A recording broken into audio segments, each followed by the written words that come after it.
Hello and welcome to Why White Christians Think They Are Losing Their Country.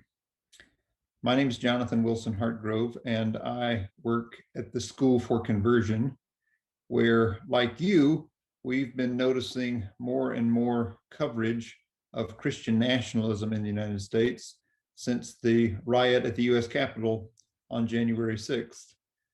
Many pastors, many folks who are members of Christian churches in the United States have been reaching out and asking why so many people were caught up in an attempt to overthrow the government or believe the narratives that would lead them to support people who were caught up in that.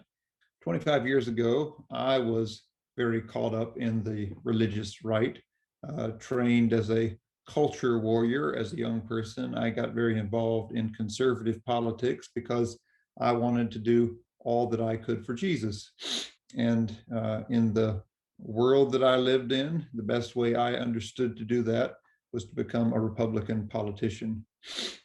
For the last couple of decades, I have been working closely with my friend, the Reverend William Barber, and with the Poor People's Campaign today to challenge the distorted moral narrative in this country and the religious nationalism that has been used to pit people against one another so that especially white people can hold on to power in this country.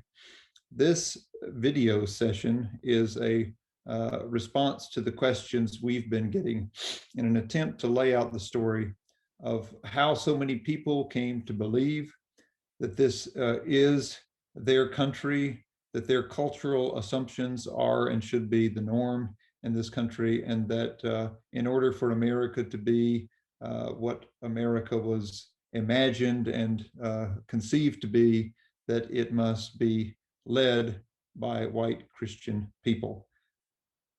I'm grateful to pastors from across the country who have worked with me to take content that I've been developing in the last several books that I've written.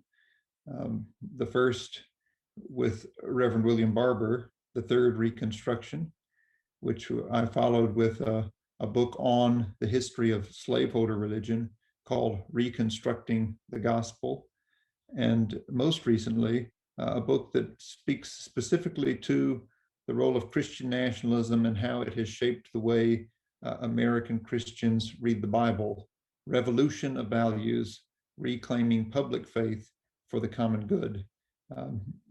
Drawing on that content, I've worked with pastors for the past month to try to put together 5 sessions that speak directly to the questions that people are asking, both about how we got here, about what is shaping people's imagination around Christian nationalism, and in particular, what churches can do about it.